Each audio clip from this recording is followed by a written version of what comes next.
नमस्कार प्रेक्षकांनो, तर आपण बघतोय घरोघरी मातीच्या चुलीचा आजचा एपिसोडच्या सुरुवातीला इथे ऐश्वर्या म्हणते की काहीतरी जळल्याचा वास येतोय. तर जानकी तिला म्हणते की जळल्याचा वास येत नाही आहे, आत्ता जळणार नाही आहे, पण थोड्या वेळाने नक्की जळेल. पण इथे ऐश्वर्याला कळत नाही की नेमकं ती काय म्हणते ते, आणि तिकडे मुद्दामून ओव्हर ॲक्टिंग करून इथे हसायला लागते.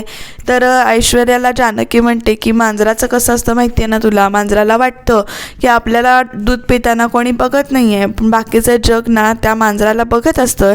तसंच तू मला इथे अंडर एस्टिमेट करू नकोस, असं जानकी इथे ऐश्वर्याला सांगते. आणि ऐश्वर्याला म्हणते की मी ना आता तुझ्यासारखं वागायचं ठरवलं आहे. तर ऐश्वर्या इथे हसते आणि म्हणते तू आणि माझ्यासारखं वागणार शक्यच नाही असं म्हणते. त्याच्यासाठी ना तुला दुसरा जन्म घ्यावा लागेल. पण तरीसुद्धा इकडे ऐश्वर्याचं बोलणं ऐकताना मज्जा, दोघींची तुतुमेम ऐकताना जरा मजा वाटते. जानकी म्हणते की तुला काय वाटलं, तू माझी साडी नेसून जाशील, माझ्यासारखे दागिने घालून जाशील, माझ्यासारखा डोक्यावर पदर घेऊन जाशील आणि मग ती साडी माझ्या कपाटात ठेवशील आणि सगळं इथे चित्र उलटं करशील, म्हणजे माझ्यावर संशय निर्माण करशील. असं म्हटल्यानंतर ऐश्वर्याचा जो काही चेहरा बघण्यासारखा झाला आहे माहिती आहे का प्रेक्षकांनो, ऐश्वर्याची मात्र इथे चांगलीच तंतरली आहे. आणि मग नंतर लगेच जानकी म्हणते ही तीच साडी आहे ना जी साडी तू मगाशी माझ्या रूममध्ये इथे कपाटात ठेवायला आली होतीस, पण ती तुला ठेवायला जमली नाही कारण तिथे मी आले आणि त्यामुळे तुझा प्लॅन इथे फिसकटला. ती साडी नंतर तू इकडे काय केलंस तर धुतलेले कपडे जिथे ठेवले होते गुलाबदादांनी तिथे तू कपड्यांच्यामध्ये वाळत घातलीस आणि मग तुला वाटलं की आता आपला प्लॅन सक्सेसफुल झालेला आहे, म्हणजे तू पुढचा तुझा डाव खेळायला मोकळी आहेस. असं जेव्हा ऐश्वर्याला जानकी एक एक गोष्टी सांगत असते त्यावेळेला ऐश्वर्याचा चेहरा प्रेक्षकांनो अक्षरशः बघण्यासारखा झालेला असतो. आणि मग ऐश्वर्याला आता आणखीनच इथे भीती वाटते. तर जानकी पुढे कशी म्हणते, ती साडी आहे ना मी ती तुझ्या कपाटात नेऊन ठेवली आहे आणि आईंना जाऊन सांगितले की ऐश्वर्या तुला बोलवते आणि कपाटाचं दार मी उघडं ठेवलं आहे बरं का, म्हणजे आईंच्या पण लक्षात येईल की ती अबोली साडी कुठली आहे आणि ती साडी कुणाच्या कपाटात आहे आणि कोणी साप सोडला होता, कोण त्या साप सोडणाऱ्या माणसाकडे गेलं होतं, कोणी पैसे दिले होते, हे सगळं चित्र ना आईंच्या आता लक्षात येईल असं म्हणते जानकी. मग लगेच ऐश्वर्या म्हणते ओ पुरावे काय तुमच्याकडे, काहीही काय बोलताय. तर जाऊन बघ म्हणाल्यावरती ऐश्वर्याला की तुझ्या कपाटात ती साडी आहे का नाही ते, आणि मी आता आईंना पण सांगितलंय बरं का की तुम्हाला ऐश्वर्या बोलावते, आता आई कधीही वर येतील आणि ती साडी बघतील. हे बोलल्यानंतर ऐश्वर्याची तंतरली आहे बरं का चांगली. तू थांब जरा, मी तुला बघतेच नंतर असं म्हणते ऐश्वर्या. आणि ते जानकी मात्र फुल जोशमध्ये आली बरं का. आज तिनं फुल जोशमध्ये ऐश्वर्याचा डाव हाणून पाडायचा प्रयत्न मात्र भरपूर चांगला केला आहे. ती बोलते पण चांगली. आणि बघ इथून पुढे तू माझ्या मध्ये आलीस तर मी तसंच वागीन, कारण तुझं अति होतं आहे आणि पुन्हा गाठ माझ्याशी आहे वगैरे असं ती म्हणते. आणि ऐश्वर्या इथे जाताना पडते बरं का. तर जानकी म्हणते अगं हळूहळू तोंडावर आपटशील असं म्हणते. आता ऐश्वर्या खरंच रूममध्ये गेली आणि रूममध्ये गेल्यानंतर ती बघते की खरंच तिथं साडी आहे आणि आता ती साडी करायची काय असं म्हणून ती साडी घेऊन इथे उभी राहते. आता बघू पुढे काय करते ऐश्वर्या. तर जानकी मात्र इथे ऐश्वर्यावरती गेली आहे साडी बघायला म्हणून इथे म्हणजे निर्धास्त झाले, तिचा प्लॅन सक्सेसफुल झाला. आता ऐश्वर्याच्या डोक्यात पुढचं काहीतरी शिस्त आहे की हे पुरावेच मी नष्ट करून टाकते. आणि मग कुठले पुरावे येतील, आई अजून वरती आलेल्या नाही आहेत, आई यायच्या आत मला हे पुरावे ना नष्ट केले पाहिजेत असं म्हणते. आणि ती बाहेर येते ती साडी घेऊन.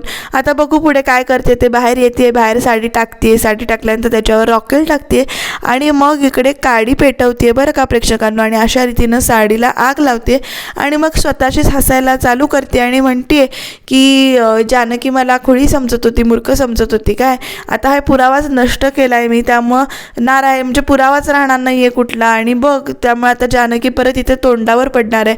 पण जानकी इथे म्हणते की मला अंडर एस्टिमेट करू नकोस म्हणून.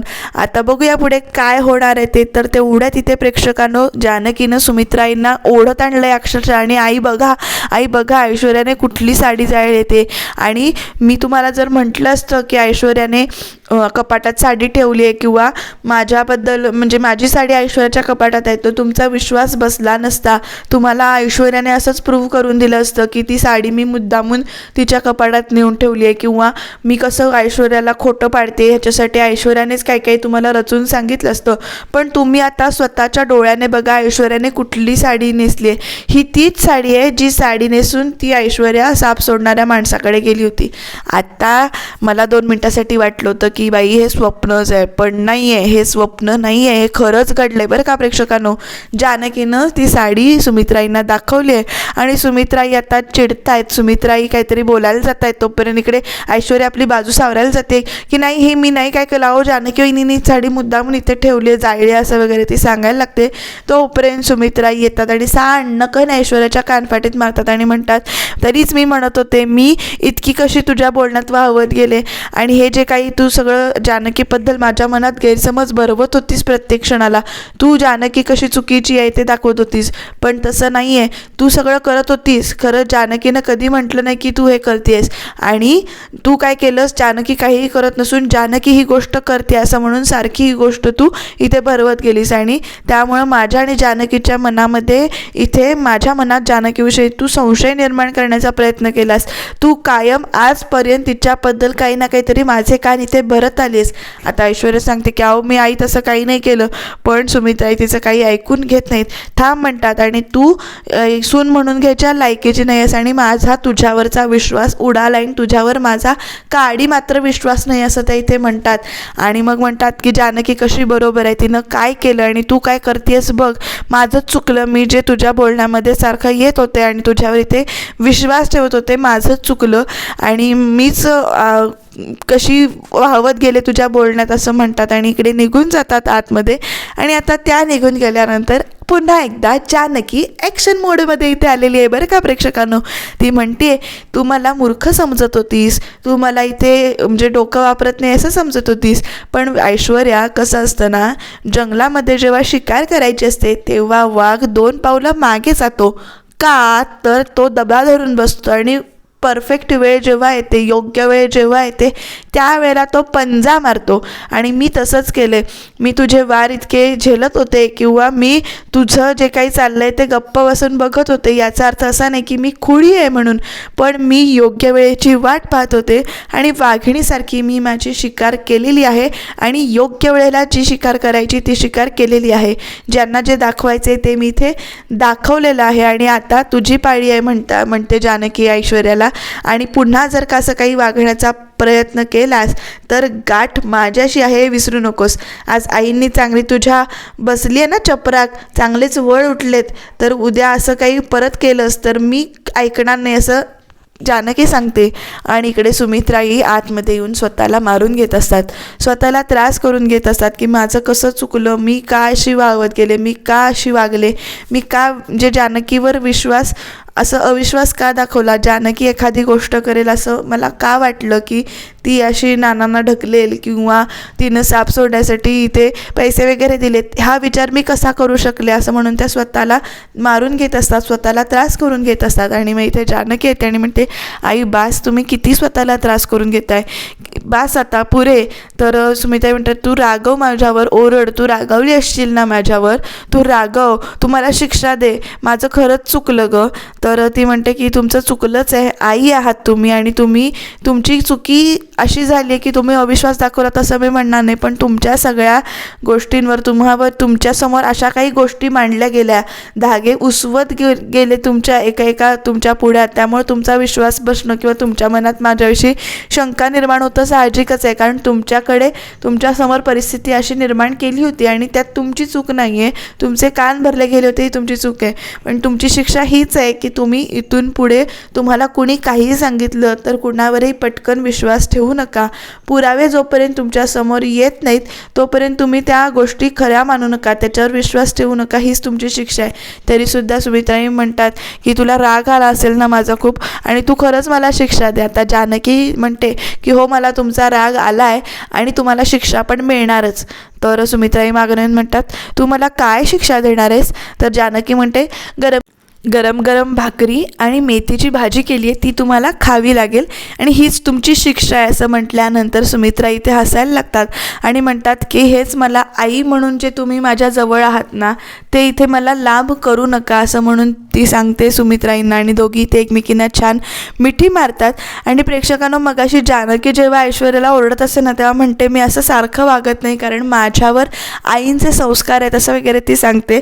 आणि आता इकडे ऐश्वर्या कशी बसली आहे बघा, असं खूपच तिला दुःख झालं आहे. त्या साडीकडे बघत बसली आणि ऐश्वर्या हरली. जानकी जिंकली.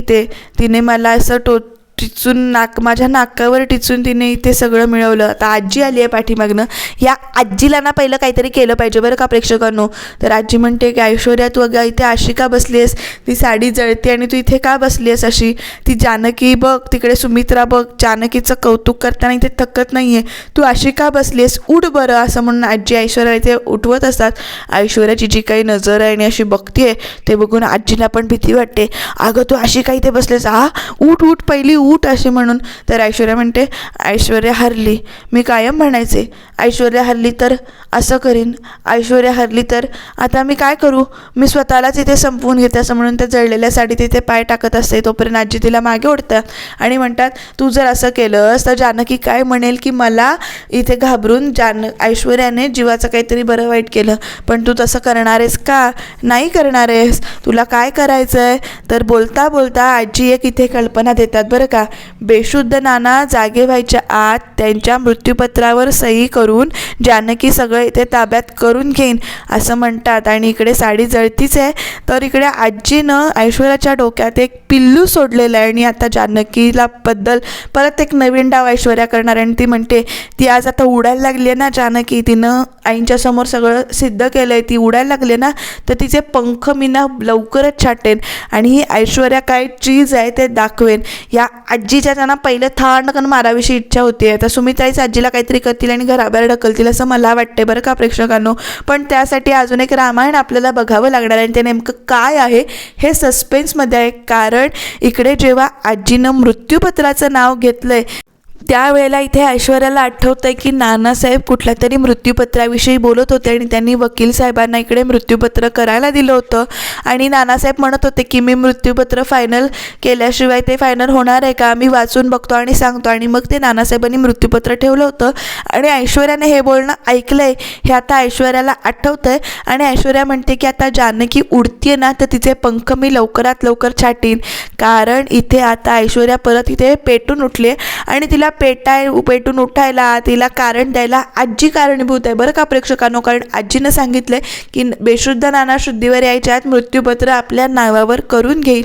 आता बघू ऐश्वर्या पुढचा डाव नेमका इथे काय करणार आहे ते. आणि ऐश्वर्या निघून गेल्यानंतर आजी मात्र असं आश्चर्य करून बसले का, भीती वाटते का, नेमकं काय होतं बघूया आता. तर इकडे ऋषिकेश जानकीला गोल गोल फिरवतोय आणि जानकी ओरडते अहो तुम्ही काय करताय. तर ऋषिकेश म्हणतो की आज मी खूप खुश आहे आणि तू बरं झालं असं म्हणजे तू जे काही खरं खोटं दाखवलंस ते खरंच खूप बरं झालं आणि त्यामुळे आता आज बऱ्याच दिवसांनी मला शांतपणे सुखाची झोप लागेल इथे. आणि जानकीला म्हणतात, ऋषिकेश म्हणतो की तू खुश नाही आहेस का. तर जानकी पण म्हणते की मी सुद्धा खूप खुश आहे पण मला नाही ते सारंग भाऊजींची काळजी वाटते आहे, सारंग भाऊजींबद्दल इथे काळजी वाटते मला. कारण ऐश्वर्याने कशी वागते त्यांच्याशी, ऐश्वर्या त्यांच्याशी प्रेमाचं नाटक करते. आणि लगेच ऋषिकेश इथे सांगतो की खरं आहे तुझं, ऐश्वर्याने सारंगचं खेळणं करून ठेवलं आहे. तो ऑफिसमध्ये काम करतो पण त्याचं ऑफिसमध्ये कामात अजिबात लक्ष नसतं. ऐश्वर्या त्याला इथे तासाला फोन करत असते. सारंगने कधी स्वप्नातसुद्धा इमॅजिन केलं नव्हतं की त्याला ऐश्वर्यासारखी सुंदर बायको मिळेल आणि याच गोष्टीचा फायदा इथे ऐश्वर्या घेते. तासाला त्याला फोन करत असते आणि चुकून जर का मी त्याच्यासमोर असलो तर ना सारंग इथे बाजूला जातो आणि मग बोलतो आणि त्यामुळे इथे त्याचं ऑफिसमध्ये सुद्धा लक्ष नसतं. जानकी म्हणते की ऐश्वर्याने सारंग भाऊजींचं इथे खेळणं करून ठेवलं आहे पण आता जास्त वेळ नाही मी सारंग भाऊजींच्या मनाशी ऐश्वर्याला खेळू देणार. एकदा का नानासाहेब शुद्धीवर आले की नानासाहेबच ऐश्वर्याचं खरं रूप त्यांच्यासमोर उघडतील आणि तेव्हाच सारंग भाऊजींचे इथे डोळे उघडतील. नानांना आता लवकरात लवकर बरं वाटलं पाहिजे आणि लवकरात लवकर नाना शुद्धीवर आले पाहिजेत असं इथे जानकी म्हणते. आता बघूया पुढे काय होतंय ते. प्रेक्षकांनो इकडे उद्याच्या भागात ऐश्वर्याने ते मृत्यूपत्र काढलं आहे, डॅडाला फोन केला आहे आणि ह्याच्यामुळे स्फोट घडवायचा आहे मृत्यूपत्रामुळे असं ती सांगते. सुमित्राईंच्या मनात मी ते पुन्हा कान भरण्याचे प्रयत्न करते पण सुमित्राई म्हणतायत की जानकी असं काही वागणार नाही. पण ऐश्वर्या म्हणते की मी तुम्हाला पुराव्यानिशी हे सिद्ध करून दाखवीन. आणि या सगळ्या प्रकारामध्ये जानकीला ओवीचा धक्का लागतोय. दुधाचा ग्लास इथे जानकीच्या हातातून खाली सांडतोय आणि जानकी म्हणते की काहीतरी अभद्र तर घडणार नाही ना, किंवा कसल्या अभद्राची चाहूल तर नाही आहे नाही. प्रेक्षकांनो, ऐश्वर्या आता काय डाव खेळेल आणि नेमकं काय होईल? जानकीविषयीचा विश्वास मोडण्यासाठी ऐश्वर्या परत आपल्या प्लॅनमध्ये सक्सेसफुल होईल का? तुम्हाला काय वाटतं ते कमेंटमध्ये नक्की सांगा आणि सबस्क्राईब